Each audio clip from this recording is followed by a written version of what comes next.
Puji Tuhan, selamat malam Bapak Saudara semuanya. Selamat berjumpa kembali malam hari ini dalam Online Discipleship Revival Total Ministry. Puji Tuhan, malam hari ini kita boleh kembali bersama-sama untuk belajar kebenaran firman Tuhan. Tema pelajaran pada malam hari ini yang akan kita bahas bersama-sama yaitu tentang pilihan Allah. Ya, nah, saudara, artinya ya, Allah itu punya pilihan. Ya, jadi ada yang dipilih, ada yang tidak. Nah, saudara, kenapa? Karena Allah juga punya kemerdekaan ya, hak privilege-nya atau kemerdekaan Allah untuk memilih siapa yang akan dipilihnya. Ya, dan tidak memilih siapa yang tidak dipilihnya. Ya. Nah, saudara, karena ia adalah Allah, ia mempunyai hak kemerdekaan untuk memilih siapa-siapa yang akan dipakainya untuk melaksanakan rencana penyelamatan manusia dan juga siapa-siapa yang lebih dahulu akan diselamatkan. Ya, saudara, kita perhatikan di sini bahwa Allah itu punya hak untuk memilih, ya, punya hak untuk memilih siapa yang akan dipilihnya. Nah, di sini bukan berarti bahwa tentang keselamatan, ya, orang diselamatkan karena dipilih oleh Allah, bukan, ya, atau predestinasi menurut versinya Calvin. Tidak, kita tidak setuju dengan versi itu. Ya, bahwa keselamatan itu adalah pilihan bagi manusia itu sendiri, mau diselamatkan atau tidak, ya. Nah, tapi bukan pilihan Allah orang selamat atau tidak itu. Nah, ini bedakan ya. Jadi kenapa Allah memilih, ya? Karena Allah punya rencana. Ya, Allah punya rencana atas kehidupan setiap orang. Ya, setiap orang. Jadi di hadapan Allah, Allah itu melihat setiap kita yang ada di hadapannya ini pantas atau enggak untuk bisa dipilih oleh Allah, ya. Nah, itu adalah kemerdekaan Allah. Dia punya hak, ya, hak privilege-nya untuk memilih. Tadi dikatakan bahwa dia punya hak untuk memilih siapa-siapa yang akan dipakainya untuk melaksanakan rencananya, rencana penyelamatan manusia dan juga siapa yang lebih dahulu diselamatkan. Saudara, saya punya pengalaman ya dari keluarga kami, khususnya keluarga orang tua kami. Jadi nenek saya itu dulu punya anak 10. Ya, kalau hari ini punya anak 10, wah keren. Ya, zaman dulu kan polanya apa namanya?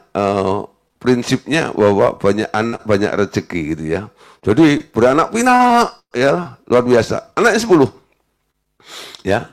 Ibu saya adalah anak yang paling bungsu, ya, anak bontot, anak yang ke-10. Nah, saudara, dari ke-10 anak ini ya, dulu latar belakangnya keluarga ya nenek saya itu belum kenal Tuhan, masih Muslim. Nah, terus ibu saya yang pertama kali itu ditangkap oleh Tuhan menjadi orang Kristen dan resikonya luar biasa, ya loh, diejek, diolok dan sebagainya, tapi bertahan dengan iman. Dan ibu saya punya iman, satu orang diselamatkan, seisi rumah tangga itu akan diselamatkan. Dan puji Tuhan, saudara, dari 10 saudara itu yang jadi pendeta 3. Yang jadi pendeta 3, saudara. Dan semuanya sekarang sudah menjadi orang Kristen. Ya. Nah, jadi bukan sebuah kebetulan. Kenapa mesti ibu saya yang dipilih lebih dahulu untuk diselamatkan?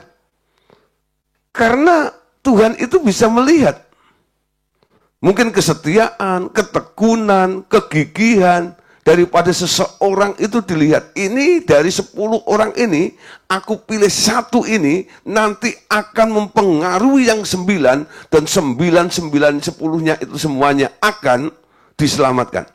Nangkep saudara ya. Jadi kenapa mesti dia dulu? Itu penilaian Allah atas diri seseorang. Nah, kalau Bapak Ibu Saudara mungkin pengen menjadi orang yang dipilih untuk menjadi alat penyelamatan bagi orang-orang lain di sekitar Anda, nah Anda harus mempersiapkan diri, membuka hati, betul ya? Sehingga Anda ada nilainya di hadapan Tuhan dan Anda pantas untuk dipilihnya. Kenapa? Karena rencana Allah itu adalah rencana yang besar. Rencana Allah itu harus disertai dengan tanggung jawab dan sebagainya. Jadi Allah tidak memilih sembarang orang, betul? Jadi di kacamata Allah itu, ya, pilihan Allah adalah pilihan yang tepat. Lepas dari orang itu nanti di tengah jalan ada yang kendor, ya, ada yang nyeleweng atau yang berbelok dan sebagainya. Nah, itu sebenarnya di luar prediksinya Allah. Karena manusia yang dipilihnya itu juga masih memiliki hak untuk melakukan apa saja, mengambil keputusan dan sebagainya. Nah, saudara, kita lihat ya, beberapa pilihan yang pernah terjadi di dalam Alkitab. Pada awalnya, Allah sendiri menyebut orang Israel sebagai cacing dan ulat, dan menggambarkan mereka sebagai tanah liat yang sedang dibentuk menjadi bejana yang berkenan kepadanya. Ya, nah, yang belum mengerti tentang posisi anak Allah, biasanya masih doa di daerah ini. Tuhan, lihatlah keberadaan hamba-Mu ini. Hamba-Mu ini tak lain tak bukannya cacing dan tanah liat. Ya kenapa? Karena masih pakai konsep ini, ya. Jadi awalnya dulu, ya, di dalam kitab Yesaya pasal 41 ayat 14 kalau Anda membaca, Tuhan bilang begini, janganlah takut, hei si cacing Yakub, hei si ulat Israel, akulah yang menolong engkau, demikianlah firman Tuhan, dan yang menebus engkau ialah yang Maha Kudus, Allah Israel. Jadi dulu Allah memanggil bangsa Israel ini, dipanggil sebagai cacing Yakub dan ulat Israel. Ya, kenapa Anda lihat ya, dalam perjalanan bangsa Israel, memang ya ada lika-likunya, jatuh bangunnya, tapi Tuhan yang memilih, dia tetap setia, betul ya. Walaupun bangsa Israel ini penuh dengan kelemahan dan sebagainya, ya ngomel nggak habis-habisnya. Makanya dikatakan cacing Yakub, ulat Israel, menunjukkan satu hal yang lemah. Makanya Tuhan katakan, akulah yang menolong engkau, dan yang menebus engkau ialah yang Maha Kudus, Allah Israel. Namun saudara, walaupun disebut sebagai cacing, tapi itu adalah pilihan Tuhan. Aku memilih engkau. Jadi Israel itu adalah pilihannya Allah. Jadi diawali dari Allah melihat satu benih, satu orang namanya Abraham. Abraham itu dididik oleh Allah sampai akhirnya melahirkan anak dalam ketaatan. Namanya Ishak itu. Nah, Ishak itu saudara, anak yang nurut dan sebagainya, punya anak dua, Esau dan Yakub. Dari dua anak ini Tuhan pilih Yakub. Walaupun arti nama Yakub itu adalah si penipu. Kenapa Tuhan pilih itu? Kenapa tidak pilih Esau? Kita tahu karakteristik daripada Esau adalah dia tidak menghargai apa yang sudah Tuhan percayakan, khususnya hak kesulungan itu. Ketika Esau melihat ada sop kacang merah, dia sedang haus, dia sedang lapar, dia tukar itu hak kesulungan. Dia bilang, apa itu hak kesulungan? Ya, aku sebentar lagi juga akan mati. Ambil aja. Nggak menghargai anugerah pilihan Tuhan. Makanya pilihan jatuh kepada si Yakub. Walaupun ada kelemahan-kelemahan di dalam diri Yakub. Tapi saudara, Yakub diproses. Sampai akhirnya Yakub bergulat dengan Allah, namanya diganti. Bukan si penipu lagi, tapi namanya diganti menjadi Israel. Ya, Yakub dan Israel itu ya adalah dua hal yang berbeda. Yakub itu nama lamanya, kehidupan lamanya. Ya, yang penuh dengan kekurangan, yang penuh dengan kelemahan, yang penuh dengan cacat dan celah. Maka dikatakan si cacing Yakub itu. Tapi saudara, Yakub punya nama baru. Disebut Israel. Apa itu Israel? Prince of God. Ya, pangeran Allah. Anaknya Allah. Ya, Israel itu adalah anaknya Allah. Nanti Anda bisa membaca di dalam Alkitab. Israel itu adalah anakku. Beginilah firman Tuhan. Kenapa? Nama Israel itu artinya adalah Prince of God. Ya, pangerannya Allah. Anaknya Allah. Nah, saudara, kita lihat prosesnya. Ketika pilihan itu terjadi, lepas dari kondisi dari yang dipilihnya, ya, itu ibaratnya seperti bejana tanah liat yang dimasukkan ke dalam sebuah kemuliaan. Namun harta yang mulia itu baru dimasukkan ke dalam bejana tanah liat itu setelah seseorang menerima Tuhan Yesus ke dalam hatinya. Bejana ini sekarang menjadi bejana belas kasihan untuk kemuliaannya. Ya, untuk kemuliaannya. Nah, saudara, sekarang kita perhatikan di sini, ya, bahwa manusia yang dikatakan sebagai cacing yang lemah itu, kondisi-kondisi yang serba lemah, cacat dan kurang itu, ketika mau terima Tuhan Yesus masuk ke dalam hatinya dengan kelahiran baru, sekarang saudara, hidupnya jadi berarti. Kenapa? Casingnya masih tanah liat. Ya, Anda masih dibungkus dengan daging. Tapi orang yang lahir baru, sekarang di dalam dirinya ada sesuatu yang berharga. Ada sesuatu yang mulia, yaitu Yesus yang ada di dalam hati Anda. Amin. Nah, saudara, sekarang persoalannya, Yesus yang ada di dalam hati Anda ini kan ingin berdaulat atas hidup Anda. Ingin menguasai hidup Anda. Ingin mengubah hidup Anda. Dari kondisi yang hina, dari cacat celah, kurang ini dan kurang itu. Mau disempurnakan. Mau dipulihkan. Mau diubah, di-upgrade. Menjadi sama seperti yang ada di dalam itu. Yaitu Yesus itu. Itu adalah rencananya Allah. Betul?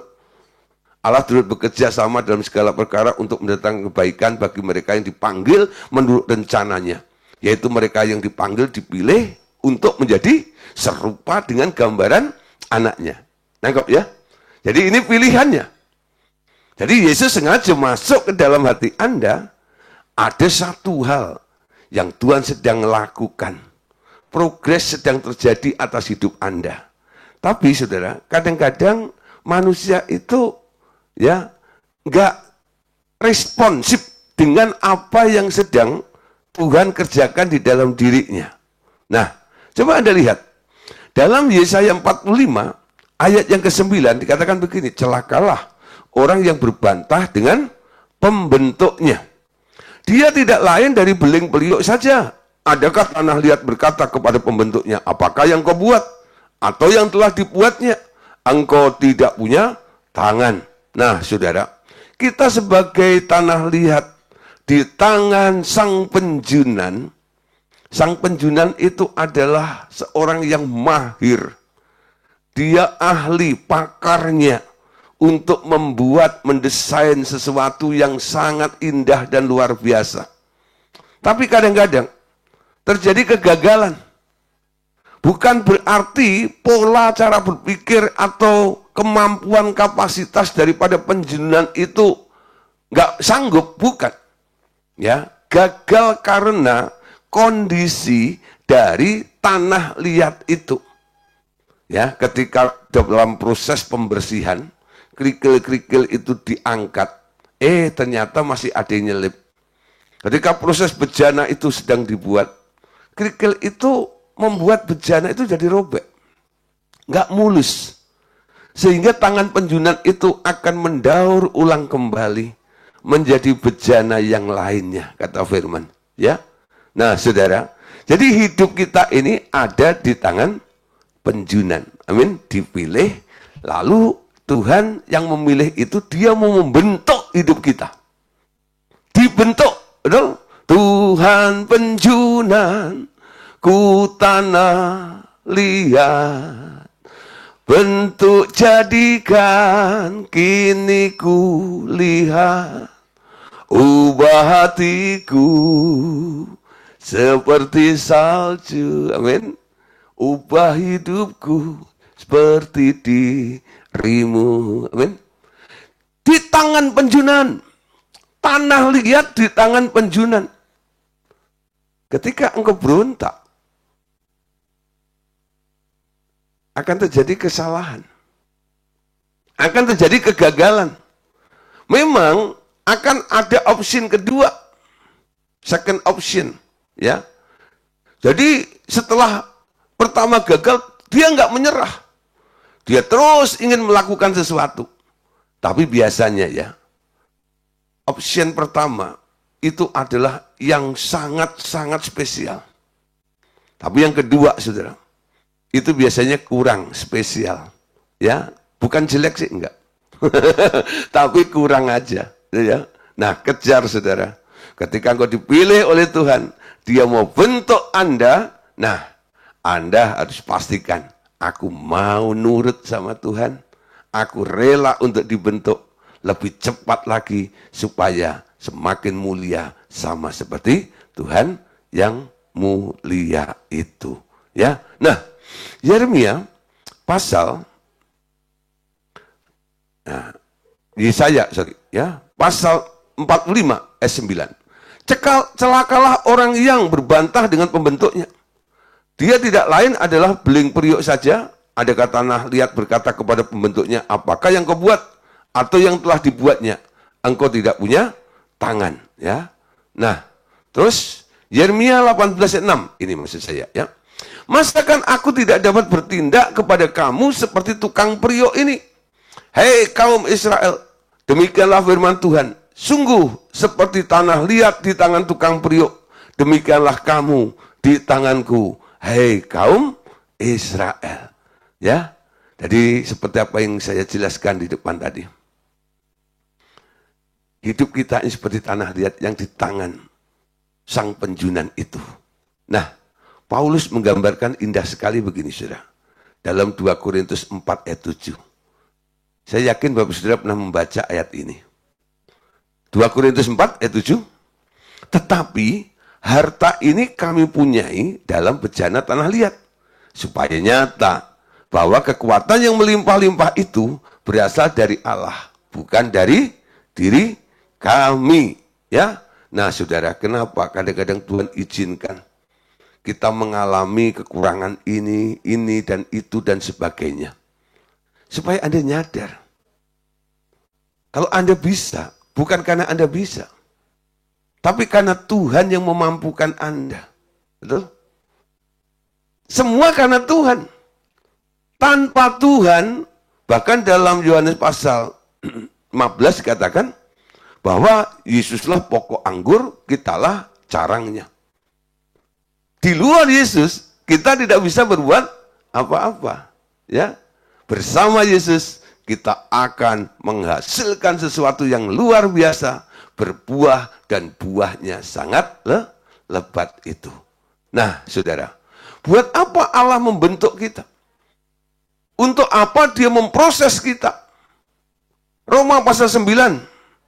Perhatikan di sini. Ayat 21. Apakah tukang periuk tidak mempunyai hak atas tanah liatnya? Untuk membuat dari gumpal yang sama suatu benda untuk dipakai guna tujuan yang mulia. Dan satu benda lain untuk dipakai guna tujuan yang biasa. Jadi kalau untuk menunjukkan murkanya dan menyatakan kuasanya, Allah menaruh kesabaran yang besar terhadap benda-benda kemurkaannya yang telah disiapkan untuk kebinasaan, justru untuk menyatakan kekayaannya, kemuliaannya atas benda-benda, belas kasihannya yang telah dipersiapkannya untuk kemuliaan, yaitu kita yang telah dipanggilnya bukan hanya dari antara orang Yahudi, tetapi juga dari antara bangsa-bangsa yang lain. Nah, saudara, jadi dia akan membuat sesuatu yang indah dalam kehidupan kita. Dari segumpal tanah tadi itu ada tujuannya, ya. Dia mau pakai kita menjadi bejana yang mulia, ya. Dan satu benda lain juga untuk guna tujuan yang biasa. Kenapa ada pilihan seperti itu? Itu tergantung kualitasnya, tergantung nilainya. Anda di hadapan Tuhan, ya, itu sebenarnya, ya, Anda itu kapasitasnya seperti apa? Kualitas Anda itu seperti apa? Jadi kalau Anda dianggap, dipandang oleh Tuhan layak untuk dipakai untuk menjadi perabot yang mulia, Tuhan akan pakai itu. Di ayat lain, saudara, tidak ditampilkan di sini, bahwa Tuhan yang sama, kadang-kadang dia memakai seseorang untuk dipakai, dipilih untuk menjadi perabot dalam satu rumah, untuk satu tujuan yang mulia. Tapi ada juga yang kurang mulia, ya, kurang mulia. Ada seperti itu, ya. Nah, saudara, sekarang kita cek aja ya. Kalau dalam satu organisasi, dalam satu kelompok gitu ya, semua orang yang pengen melayani dalam gereja atau komunitas apapun juga, ya, gak semuanya langsung dipilih, ya, jadi worship leaders atau yang naik di panggung lah, atau jadi pembicara, speaker, preacher dan sebagainya, ya. Tapi ada yang dipilih, cukup kamu jadi usher, kamu cukup jadi kolektan, ya. Usher, kolektan bukan pekerjaannya rendah, itu juga melayani Tuhan, bukan?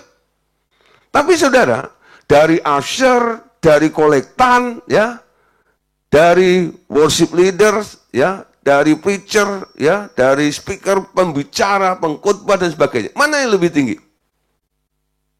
Nah, saudara, sebenarnya Anda lihat ya, kenapa ada usher? Usher itu kan menyambut tamu. Kolektan, ya, nanti kan mengumpulkan dana itu ya, nah persembahan. Worship leader itu mempersiapkan hati orang-orang itu. Goalnya, saudara, paling tingginya adalah kami persilahkan hambanya untuk menyampaikan isi hatinya Allah. Nah, saudara, Anda ngerti ya tingkatan-tingkatannya. Kenapa ada yang dipilih jadi pembawa firman? Kenapa ada yang dipilih jadi worship leader atau pemusik, kolektan dan usher itu? Tergantung kapasitasnya. Betul? Kalau nggak punya kapasitas jadi seorang pengkhotbah, disuruh naik, suruh khotbah, mau ngomong apa? Mau menyampaikan apa? Betul? Kalau nggak bisa nyanyi, suruh jadi worship leader, nanti dia sama dengan Saul. Musiknya kemana, gitu ya? Nah, nanti yang nyanyinya bagaimana? Jadi satu hal yang kacau balau, bukan? Nah, harus tepat pada posisinya masing-masing. Nah, bukan berarti yang tadinya jadi usher, kolektan nggak bisa jadi worship leader. Bukan berarti yang tadinya usher, kolektan, ya nggak mungkin nggak jadi, bisa juga nanti bisa akan menjadi seorang preacher, ya, atau pengkhotbah dan sebagainya. Banyak, saudara. Ada seorang ya dulu, ya, kesaksian, kan jadi hamba Tuhan hebat, kelas dunia, saudara. Jadi ketika bapaknya dulu, ya, dia punya gereja besar di Amerika. Si anak ini, ya, sebenarnya nggak dipersiapkan untuk nantinya kandidat untuk menggantikan, ya, bapaknya kalau bapaknya sudah dipanggil Tuhan. Ya, nah si anak ini cuman kerjain sound system, ya. Anak pendeta ini, ya, sound system aja. Tapi luar biasa, ya. Ketika betul-betul meninggal, ya, ternyata sekarang yang menggantikan sebagai gembala di situ tuh, itu si anaknya yang sound system itu. Nah, dan khotbahnya wow keren, sangat memberkati luar biasa, buku-bukunya laris di mana-mana. Ya. Jadi dulu dia hanya sound system aja. Kuncinya di mana? Dia mau memperbaiki dirinya sampai akhirnya punya value, punya nilai. Sehingga ketika dipilih, dialah yang terpilih. Nangkep ya? Allah punya hak untuk memilih siapa saja yang dipilihnya. Kalau Anda mau dipilih, mau dipakai oleh Allah menjadi alat yang biasa-biasa saja, ya sudah, nggak usah Anda memperbaiki diri. Tapi kalau Anda mau dipilih untuk menjadi perabot yang mulia, Alkitab bilang, barang siapa menyucikan dirinya, dia akan dianggap layak dan dipilih oleh Allah untuk menjadi perabot-perabot yang mulia. Katakan amin. Saya harap Bapak Saudari yang dengar firman pengajaran pada malam hari ini, Allah memilih Anda. Pastikan ketika Anda dipilih oleh Allah, Anda bukan sekedar dipilih untuk menjadi alat-alatnya Allah yang biasa-biasa saja. Saya harap semuanya bisa menjadi alat yang luar biasa, dipakai menjadi bejana yang mulia. Amin. Nah, saudara, Allah sebenarnya tidak pernah membedakan orang, betul? Nah, Allah tidak pernah membedakan orang. Coba lihat. Pada dasarnya, Allah tidak membedakan orang. Dari bangsa manapun ia mengaruniakan keselamatan dan Roh Kudusnya asalkan ia takut akan Allah dan melakukan perintah-perintahnya. Ya. Nah, jadi Allah tidak membedakan orang sebenarnya. Tapi Anda perhatikan di sini. Allah yang kita sembah, ya, Allah yang luar biasa ini, dia kadang-kadang memang melakukan hal-hal ya yang kita lihat dalam kehidupan kita ini, itu merupakan satu ya pilihan daripada Allah itu sendiri, ya, dari Allah itu sendiri.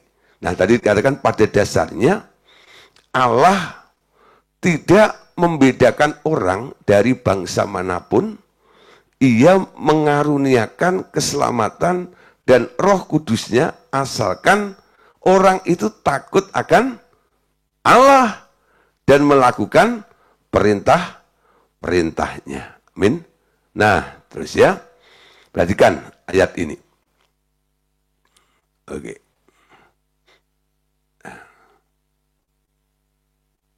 Ya.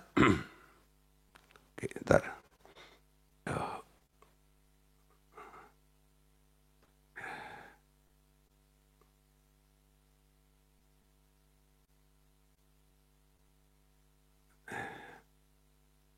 Kisah Para Rasul, pasal 10, ayat 34 sampai ayat 36.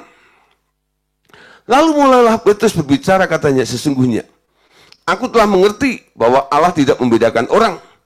Setiap orang dari bangsa manapun yang takut akan Dia dan yang mengamalkan kebenaran berkenan kepadanya. Itulah firman yang Ia suruh sampaikan kepada orang Israel, yaitu firman yang memberitakan damai sejahtera oleh Yesus Kristus yang adalah Tuhan dari semua orang. Ya, nah saudara, jadi bisa disimpulkan begini, bahwa pilihan Allah itu bisa dikatakan sebagai kasih karunia, grace, ya. Nah, Allah memang mempunyai pilihan terhadap orang-orang tertentu untuk menjalankan rencananya di atas bumi, yaitu orang-orang yang dianggap memenuhi kualifikasi tertentu seperti yang dikehendaki oleh Allah. Amin. Nah, jadi yang dicari siapa? orang-orang yang dianggap memenuhi kualifikasi tertentu yang dikehendaki oleh Allah. Nah, kira-kira nih, ya, kalau Bapak Ibu Saudara sekarang berhadapan dengan Allah, dan Allah akan memilih Anda. Kira-kira nih, di hadapan Allah, apakah Anda memiliki kualifikasi tertentu seperti apa yang dikehendaki Allah dalam kehidupan Anda? Ada orang tanya ini, Pak, bagaimana saya bisa mengembangkan ya sampai saya punya kualifikasi seperti itu? Anda harus membangun passionnya dulu. Hatimu condong kemana? Kalau Anda menjadi orang yang cuek, ya, masa bodoh, egosentris, ya, mau menang sendiri, ya, nah saya yakin Anda nggak akan terpilih. Betul? Nah paling nggak Anda harus punya hati seperti hatinya Tuhan dulu lah. Betul? Doa, Tuhan berikan aku hati seperti hatimu. Tuhan berikan aku mata seperti matamu. Seperti lagu itu ya. Berikanku hati seperti hatimu. Berikanku mata seperti matamu. Nah, untuk memandang, untuk melihat. Tuh, untuk hati. Supaya kita bisa care ya terhadap jiwa-jiwa. Seperti hatinya Tuhan. Nah, jadi punya passion dulu. Kalau Anda nggak punya passion, kualifikasi itu nggak akan ada. Nggak ditemukan di dalam diri Anda. Kenapa orang nggak punya passion ke sana? Dia selalu melihat dirinya. Kena roh self-pity. Gitu. Selalu segala sesuatu itu fokusnya terhadap diri sendiri. Aku masih kurang, aku masih perlu ditolong, aku masih ya butuh ini dan butuh itu dan sebagainya. Ketika Anda percaya kepada Tuhan Yesus, mulai belajar, Tuhan, terima kasih. Anugerahmu cukup bagiku. Kenapa Paulus bisa dipakai Tuhan begitu luar biasa? Ya, nah, kenapa Paulus itu punya kualifikasi yang luar biasa? Karena Paulus itu ketika percaya kepada Tuhan Yesus, arah hidupnya tidak diarahkan kepada dirinya sendiri lagi. Betul? Arah hidupnya diarahkan kepada Tuhan dan kepada pelayanan. Mutunya yang pertama bilang, hidup bagi Kristus, mati adalah keuntungan. Dulu apa yang aku anggap menguntungkan diriku, sejak ku jumpa Yesus, ku terima Yesus, semua itu nggak ada arti. Yesus yang paling berarti di dalam hidupku. Lalu yang kedua, dia merasa waktunya singkat. Makanya dia ekstra dalam bekerja melayani Tuhan. Kayak orang bayar hutang itu. Dilakukan siang malam ya. Sampai capek. Gak masalah dalam melayani.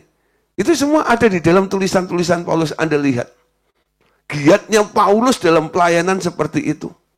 Gak heran Tuhan pilih Paulus. Karena Paulus punya kualifikasi. Bangun, ya. Jadi kualifikasi itu ditentukan bukan karena diberikan. Siapa yang menentukan? Anda. Ketika ada kualifikasinya di dalam diri Anda, Tuhan akan memilih Anda sesuai dengan kapasitas daripada kualifikasi dalam hidup Anda itu. Ya, ayo, ya, jangan hanya iri. Kenapa yang dipakai si A? Kenapa yang diangkat cuma si B? Kenapa yang diajak cuma si C? Aku kok tidak? Kenapa?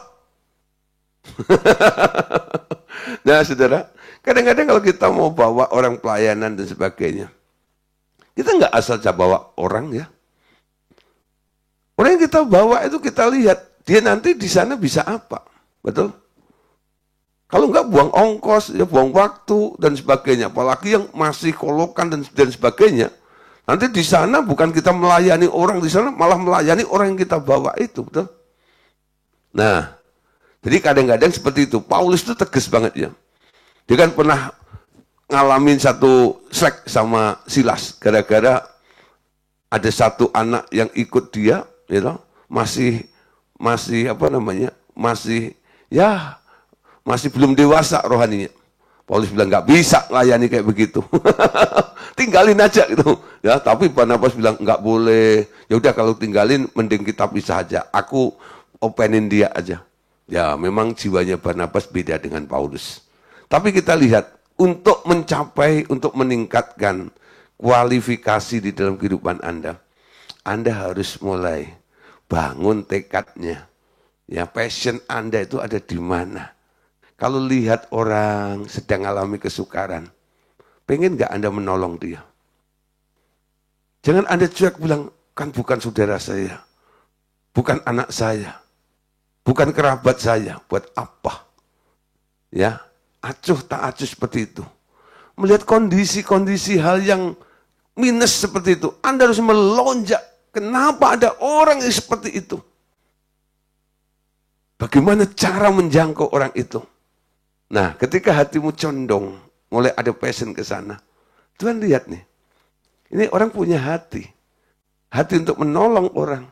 Hati untuk melayani. Nah, ketika Tuhan lewat, dia pilih Anda. Amin. Sini. Ikut aku. Ya. Nah, itu kasih karunia-Nya. Amin. Nah, saudara, lanjut ya. Mazmur pasal 89 ayat yang keempat. Engkau telah berkata, telah kuikat perjanjian dengan orang pilihanku. Aku telah bersumpah kepada Daud hambaku untuk selama-lamanya. Aku hendak menegakkan anak cucumu dan membangun tahtamu. Ya. Nah, sekali lagi perhatikan di sini. Apa yang dikatakan Tuhan kepada Daud? Ya. Daud itu dijanjikan oleh Tuhan. Ya. Telah kulihat perjanjian dengan orang pilihanku. Telah kuikat perjanjian dengan orang pilihanku. Aku telah bersumpah. Apa sumpahnya? Untuk selama-lamanya aku hendak menegakkan anak cucumu dan membangun tahtamu turun temurun. Nah, saudara, Anda lihat apa yang terjadi dengan Daud? Daud naik tingkat terus ya. Awalnya Daud itu nggak dipandang. Ketika Allah menolak Saul, Allah cari pengganti Saul. Dia suruh Nabi Samuel pergi ke keluarga Isai. Di situ ketika Samuel datang ke rumah Isai, itu Isai tidak melibatkan Daud, betul? Artinya apa? Daud itu nggak masuk hitungan untuk dipilih.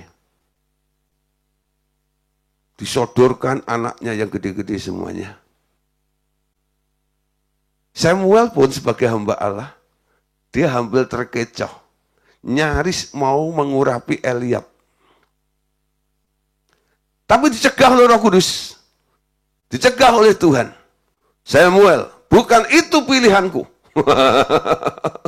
Nah, bukan itu pilihanku.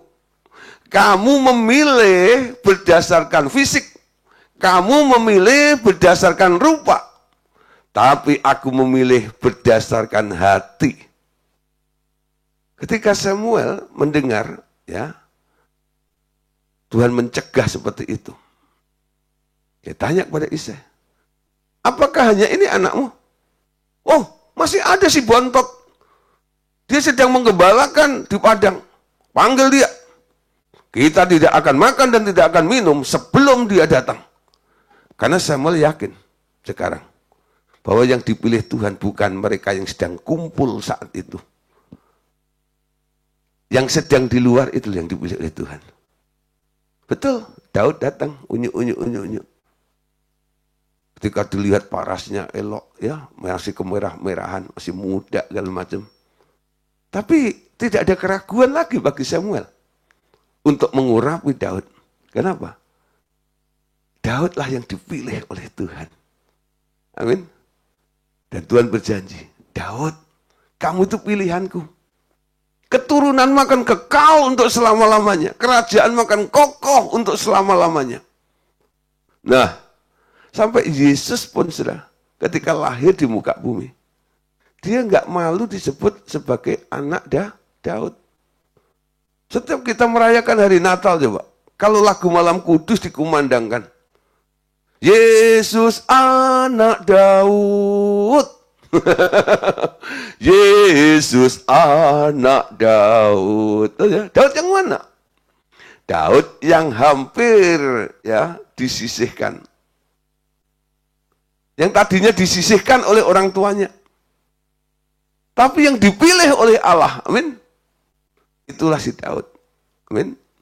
Mazmur 106 ayat 23.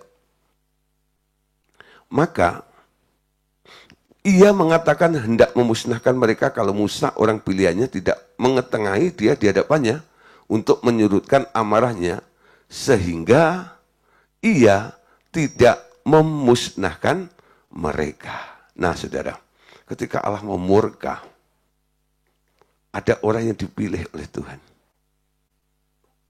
Musa, ya, Musa menengahi, sehingga amarah Tuhan jadi surut.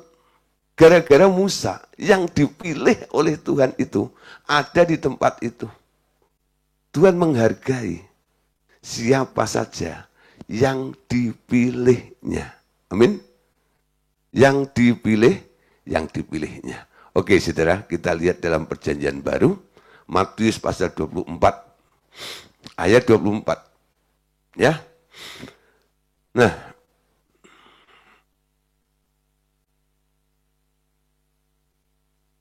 sebab Mesias palsu dan nabi-nabi palsu akan muncul. Dan mereka akan mengadakan tanda-tanda yang dahsyat dan mujizat sehingga sekiranya mungkin mereka menyesatkan orang-orang pilihan juga. Nah saudara, sekarang kita lihat fenomena kondisi daripada gereja-gereja Tuhan. Banyak sekali saudara, hamba-hamba Tuhan dalam tanda kutip, ya saya pakai istilah karbitan. Untuk jadi populer sekarang itu gampang. Ada sarana namanya medsos, tuh itu. Upload aja tiap hari. Nah, kadang-kadang orang tidak kenal, gitu, hanya melihat di YouTube ini dan itu juga. Akhirnya, wah ini bagus nih khotbahnya.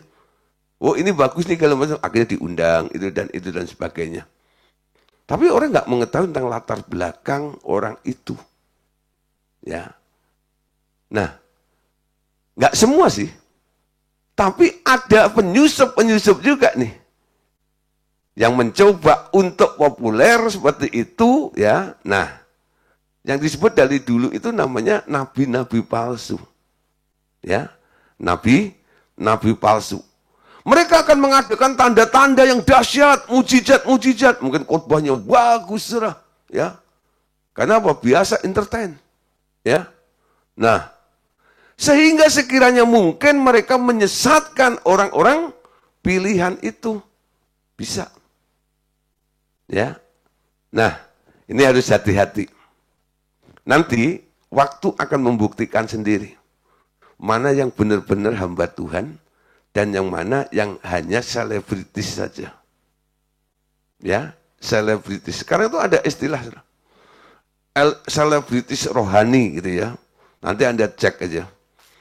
Itu ada istilahnya. Nanti akan muncul hamba-hamba Tuhan itu yang disebut dalam tanda kutip selebritis rohani.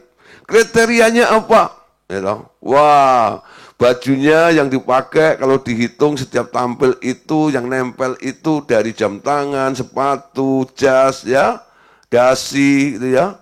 Semuanya itu bisa sampai ratusan juta. Ya.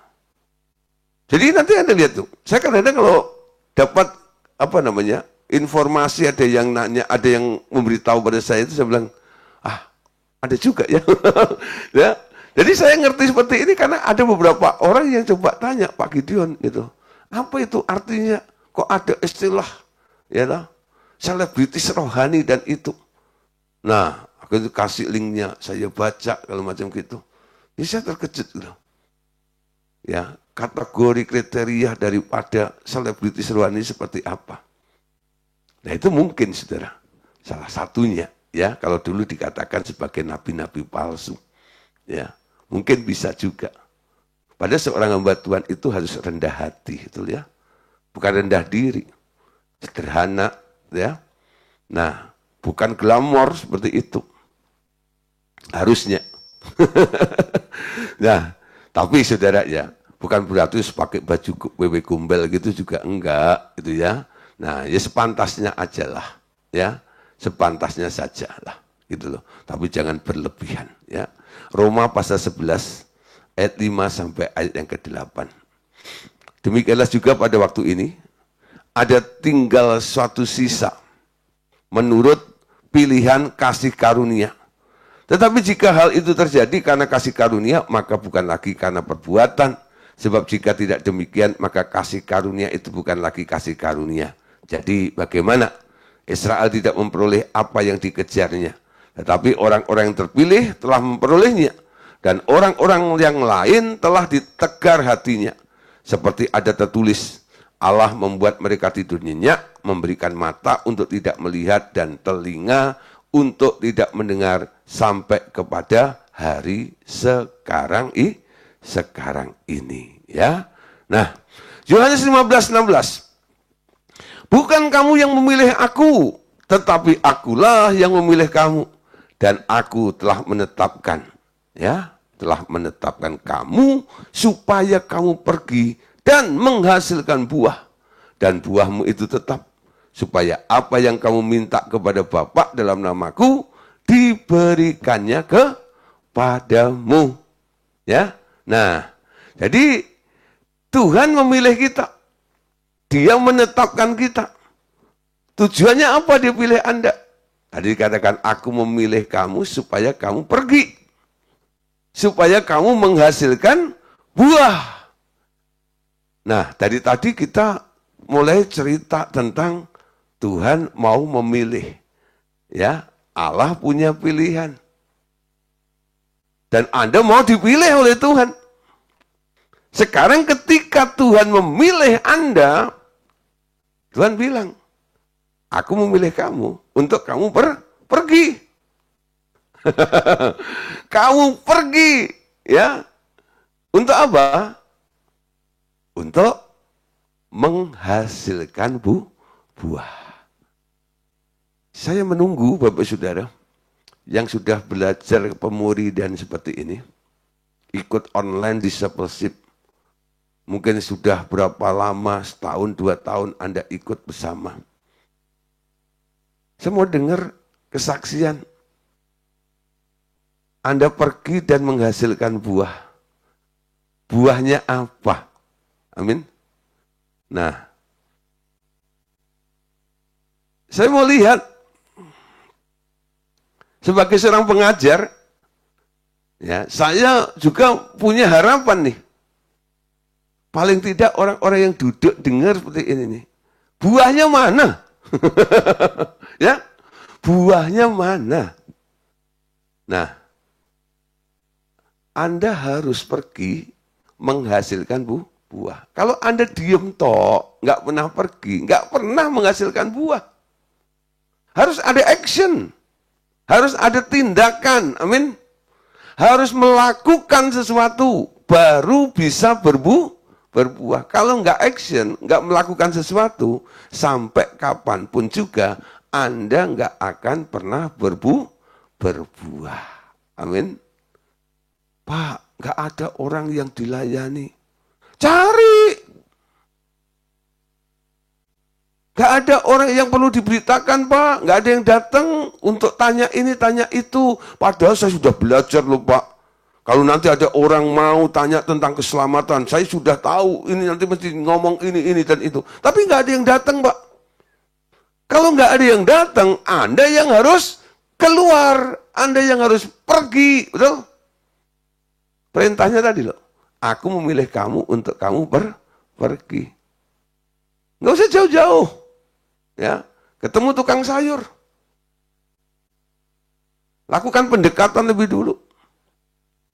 Lalu mulai masuk, ya. kebutuhan, ya. Kita ini bukan hanya sandang, pangan, dan papan. Kita juga butuh Tuhan, betul? Nah, Tuhan yang mana? Anda mulai jelaskan itu juga. Sampai orang mulai yakin tentang Yesus yang Anda punya itu, betul? Nah, itu yang harus cepat dikerjakan, amin. Nah, oke, Yohanes 15 ayat 19.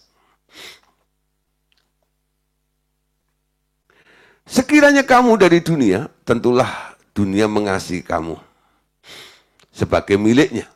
Tetapi karena kamu bukan dari dunia, melainkan aku telah memilih kamu dari dunia, sebab itulah dunia membenci kamu. Nah, jadi konsekuensi dipilih oleh Allah. Yang pertama tadi untuk pergi dan menghasilkan buah. Yang kedua, saudara, ketika Anda dipilih oleh Allah, Anda akan dikucilkan. Dunia nggak bisa menerima Anda. Karena Anda bukan dari dunia.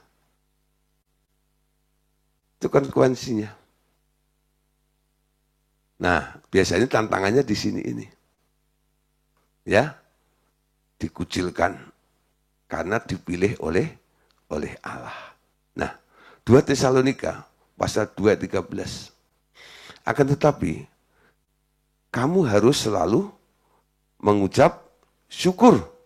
Ya, mengucap syukur kepada Allah karena kamu saudara-saudara yang dikasihi Tuhan, sebab Allah dari mulanya telah memilih kamu untuk diselamatkan dalam roh yang menguduskan kamu dan dalam kebenaran yang kamu percayai. Ya, kita harus mengucap syukur atas semua pilihannya.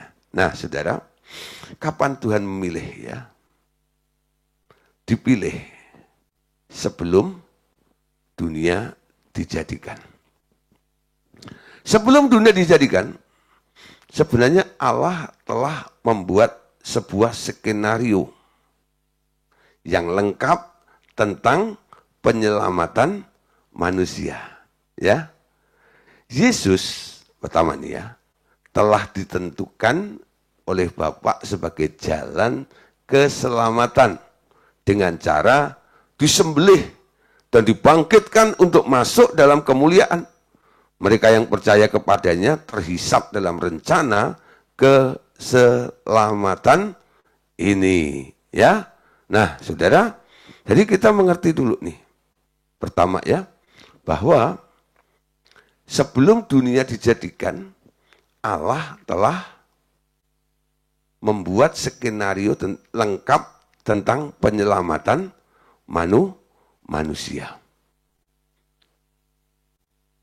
Kapan manusia? Ya, itu ada di dalam programnya Allah.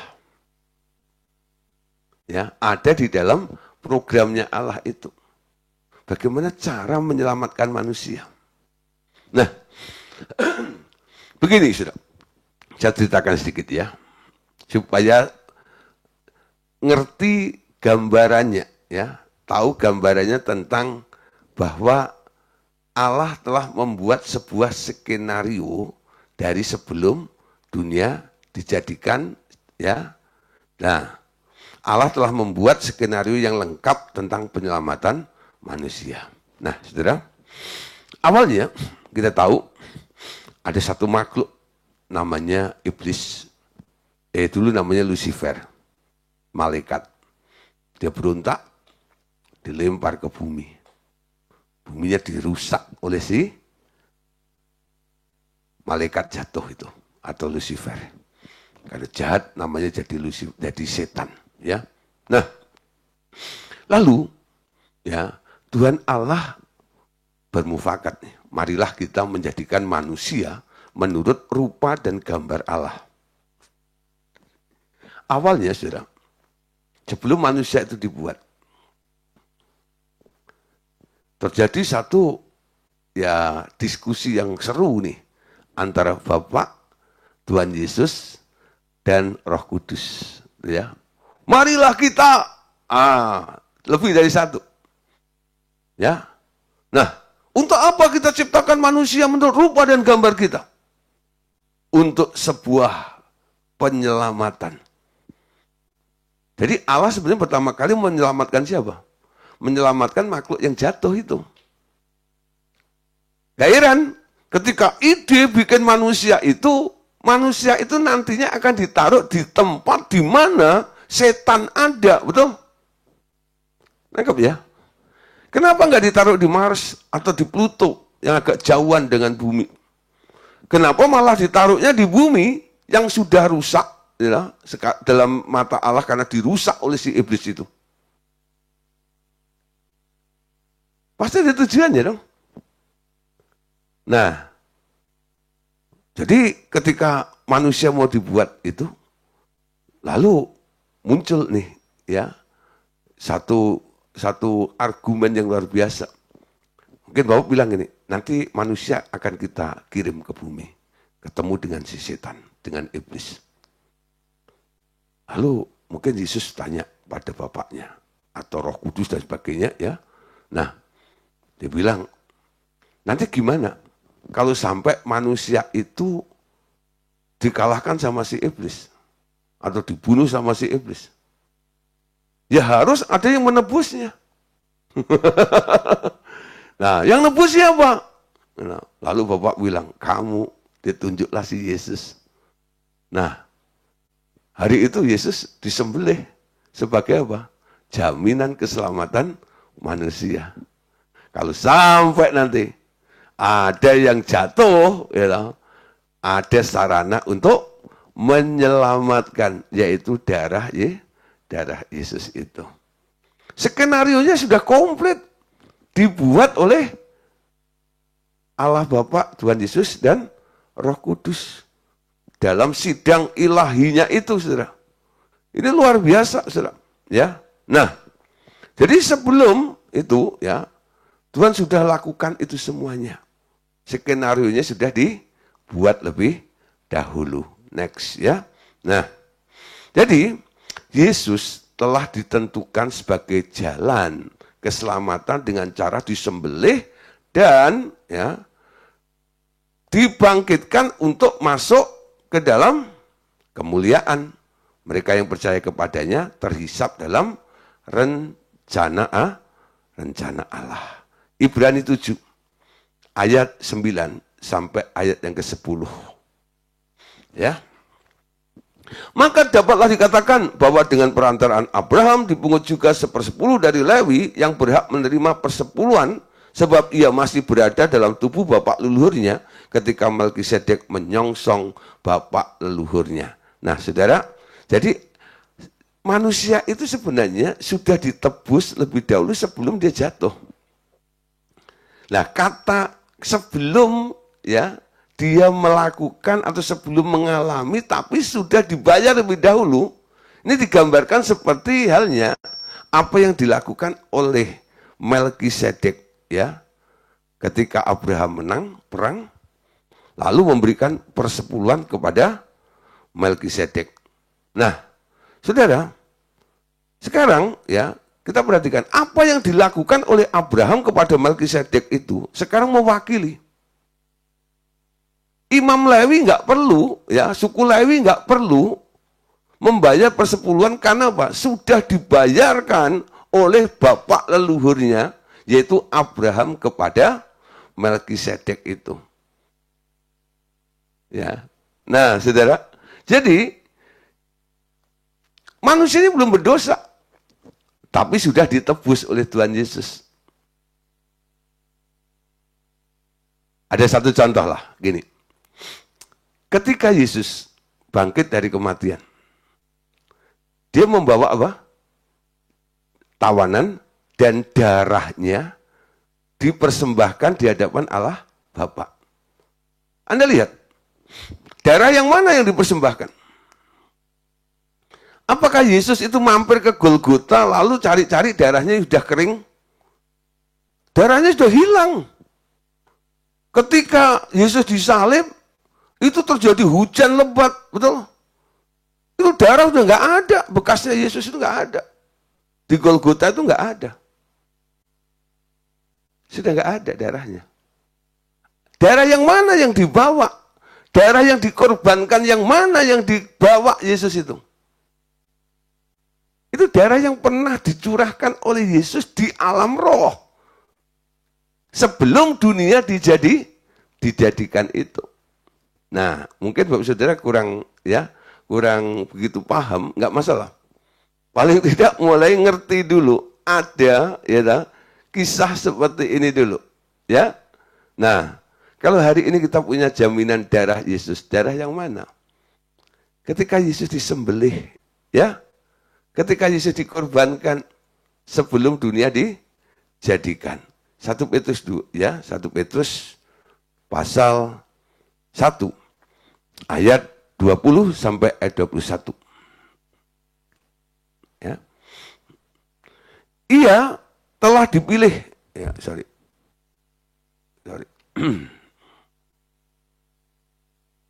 Di dalam Kristus Anda termasuk orang yang dipilih dari semula untuk beroleh selamat.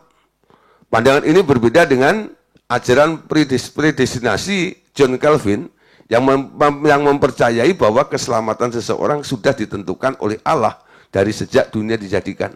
Perhatikan dengan hati-hati perbedaan waktu dari dua istilah ini sebelum dunia dijadikan dan sejak dunia dijadikan. Ya, contoh 1 Petrus 1 ayat 20 sampai ayat 21. Ia telah dipilih sebelum dunia dijadikan, tetapi karena kamu baru menyatakan dirinya pada zaman akhir, oleh dialah kamu percaya kepada Allah yang telah membangkitkan dia dari antara orang mati, dan yang telah memuliakannya, sehingga iman dan pengharapanmu tertuju kepada Allah. Ya, nah, Yohanes 17:5. Oleh sebab itu ya Bapa, muliakanlah aku padamu sendiri dengan kemuliaan yang ku miliki di hadiratmu sebelum dunia ada. Yohanes 17 ayat 24. Ya Bapa, aku mau supaya dimanapun aku berada, mereka juga berada bersama-sama dengan aku. Mereka yang telah Engkau berikan kepadaku, agar mereka memandang, ya, kemuliaanku yang telah Engkau berikan kepadaku, sebab Engkau telah mengasihi aku sebelum dunia dijadikan. Ya, ada kata sebelum dunia dijadikan, dan apa yang pernah terjadi kepada Tuhan Yesus. Ya, nah, saudara, jadi ada banyak hal yang sebenarnya Tuhan mau kita melihat. Ya, nah, kita perhatikan dulu Wahyu 13 ayat 8. Dan semua orang yang diam di atas bumi akan menyembahnya, yaitu setiap orang yang namanya tidak tertulis, ya, sejak dunia dijadikan dalam kitab kehidupan dari anak domba yang telah disembelih. Ya, nah, di sini kita lihat Alkitab terjemahan baru menerjemahkan seolah-olah setiap orang sudah ditentukan dari sebelum dunia dijadikan, namanya tertulis atau tidak di dalam kitab kehidupan. Dalam terjemahan New King James, ya, bunyinya berbeda. Dikatakan bahwa Yesus itu telah disembelih sebelum dunia dijadikan, dan setelah dunia dijadikan, orang yang namanya tertulis di dalam kitab kehidupan akan menyembah dia. Nah, saudara, Anda perhatikan ya. Jadi di sini Yesus, ya, telah disembelih sebelum dunia dijadikan. Ya, untuk apa? Untuk garansi supaya manusia bisa punya pegangan, ya, supaya punya pegangan bahwa jaminan keselamatan itu bisa terjadi atas hidup manusia. Amin. Nah, sudah sedikit lagi ya tentang yang akan itu, ya. Nah, terus orang perhatikan. Nah.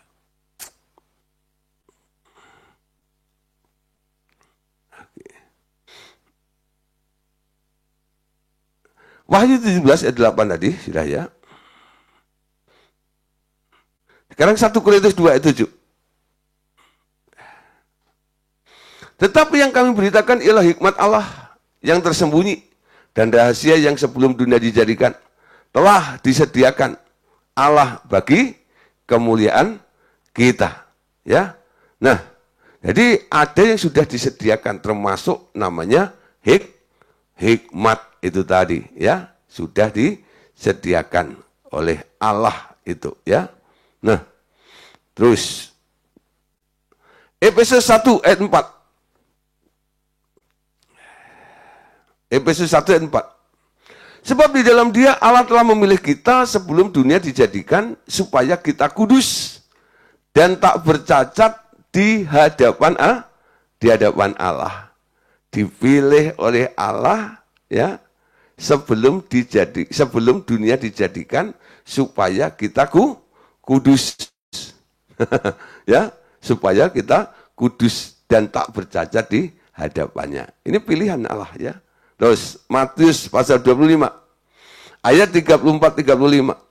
Dan raja itu akan berkata kepada mereka yang di sebelah kanannya, mari hai kamu yang diberkati oleh Bapakku, terimalah kerajaan yang telah disediakan bagimu sejak dunia dijadikan. Sebab ketika aku lapar, kamu memberi aku makan. Ketika aku haus, kamu memberi aku minum. Ketika aku seorang asing, kamu memberi aku tumpangan. Ya, sejak dunia dijadikan. Ya, nah, ini istilah-istilahnya. Oke, saudara. Bagian terakhir, saudara. Kapan kita dipilih lagi? Dipilih sejak dari kandungan. Nah, ada juga yang terjadi seperti ini.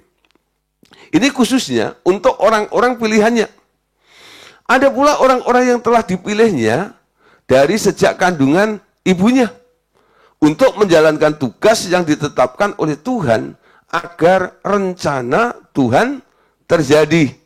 Nah, orang-orang begini sering dari kecil sudah diancam kematian, hendak dibunuh setan karena ia akan dipakai Tuhan kelak. Ya. Nah, sekali lagi perhatikan perbedaan istilah sejak dari kandungan ibu dan sebelum dikandung ibu, ya. Nah, saudara, saya punya teman yang namanya Pendeta Jonathan Pantiasina. Dia pernah cerita begini. Dia itu waktu kecil, ya orang Chinese bilang swak, ya, sakit-sakitan, hampir mati. Tapi luar biasa, ya, karena dipakai Tuhan luar biasa. Lalu ketika saya mulai mengajar ini, lalu ngerti, oh, kenapa ya? Dulu ada orang-orang yang kayaknya tuh memang diancam atau mau dihalembat, ya, atau dihalangi supaya rencana Allah tidak terjadi atas diri orang itu. Ada juga, saudara, ya, mungkin tidak sakit atau apa, mungkin dijerumuskan, ya, ke dalam pergaulan ini dan begitu dan sebagainya, akan jadi anak-anak yang brutal, ya, broken home dan sebagainya. Ya, betul. Saya sendiri, ya, saya bisa jadi hamba Tuhan seperti ini. Saya tahu ini adalah pilihan Tuhan. Orang tua saya pendeta, ya, tapi itu bukan jaminan. Tapi nenek saya dulu, ya, itu doain saya terus supaya saya jadi hamba Tuhan. Ya, dan Tuhan mau pilih saya. Tapi saudara, saya pernah ngalami, ya, namanya pergaulan buruk gitu, ya, di masa-masa mulai kelas 3 SMP itu, ya, SMA, ya, sampai hampir 7 tahun lebih lah gitu, ya, brutal sedikit gitu. Tapi akhirnya Tuhan bawa saya masuk sekolah Alkitab. Jadi hamba Tuhan akhirnya.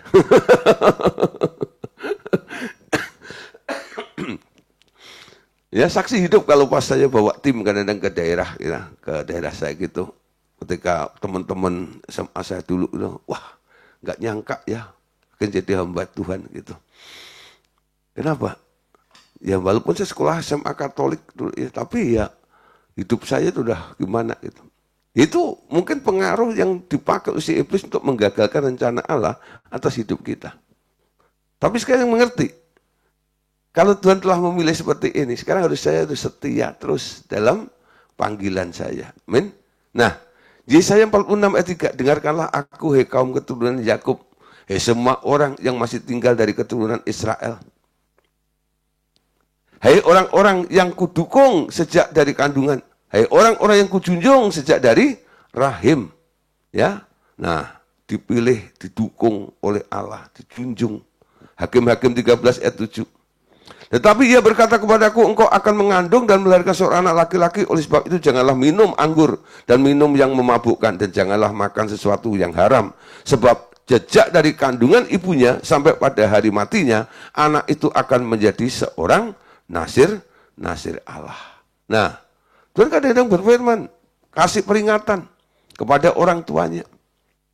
Anak yang kamu kandung itu, yang nanti kamu lahirkan, itu adalah pilihanku. Ya, alat di pilihanku. Nah, Tuhan bisa memilih, walaupun masih ada di dalam kandungan. Amin. Nah, terus Yesaya 44 ayat 2. Beginilah firman Tuhan yang menjadikan engkau, yang membentuk engkau sejak dari kandungan, dan yang menolong engkau. Jangan takut, hai hambaku Yakub, dan hai Yesurun yang telah kupilih. Ya, sejak dari kandungan. Nah, Yesaya 49 ayat 5.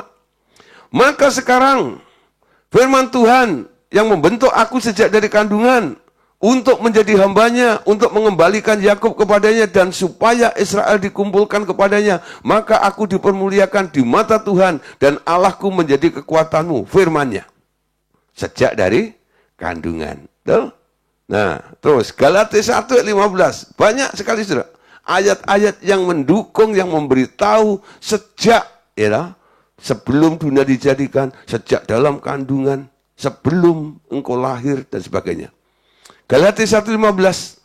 Tetapi waktu ia yang telah memilih aku sejak kandungan ibuku dan memanggil aku oleh kasih karunia-Nya.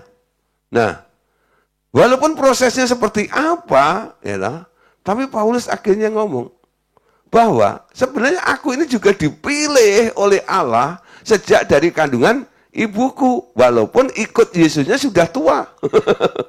Ya. Nah, saudara, ayat terakhir, saudara.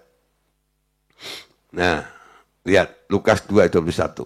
Ketika genap 8 hari dan ia harus disunatkan, ia diberi nama Yesus, yaitu nama yang disebut oleh malaikat sebelum ia dikandung ibunya. Nah, termasuk Yesus pun.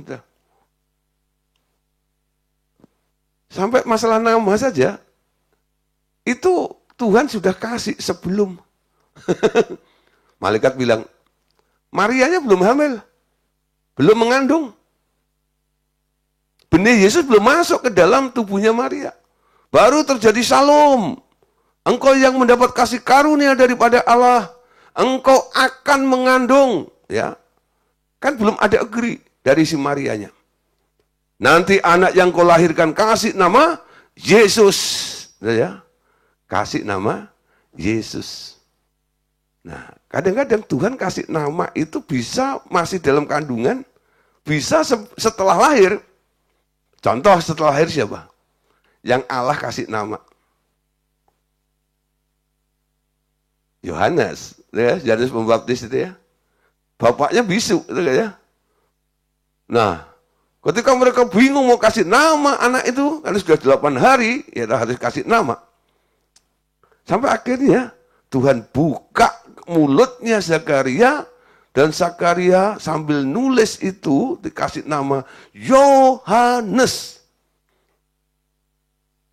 Itu nama dari siapa? Gak ada dalam silsilah keluarganya yang nama seperti itu asing. Saudara. Diprotes juga. Gak ada dari sanak saudara yang namanya seperti itu. Itu nama pemberian dari Tuhan.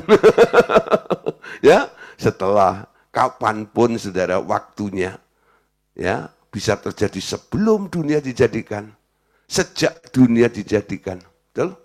Setelah dunia dijadikan, sebelum Anda dilahirkan atau masih dalam kandungan ibu Anda atau sesudah dikandung, sudah dilahirkan dan sebagainya, nggak persoalkan. Ya, yang penting sekarang apa? Kapan Tuhan pilih Anda? Anda harus tahu. Pilihan Allah. Amin. Jadi bicara tentang dipilih menjadi pilihan Allah. itu bukan sesederhana yang kita bayangkan, kita nyanyi kita dipilih. Gitu. Udah kan? Saudara kita adalah orang-orang pilihan Tuhan. Amin. Amin. Kapan Anda dipilih? Pertama. Kapan Anda dipilih? Anda harus tahu. Untuk apa Anda dipilih? Betul? Harus ngerti. Karena yang memilih Anda pasti punya tujuan. Betul? Ketika Tuhan memilih Anda, ada tujuannya. Jangan Anda hanya merasa, wah aku orang yang dipilih Tuhan. Tapi Anda nggak tahu dipilih untuk apa. Paling nggak secara umum, Yohanes pasal 15 tadilah. Bukan kamu yang memilih aku, tapi akulah yang memilih kamu. Aku mau kamu pergi dan menghasilkan buah. Amin. Dipilih oleh Allah. Tuhan Yesus memberkati kita semuanya. Amin. God bless you.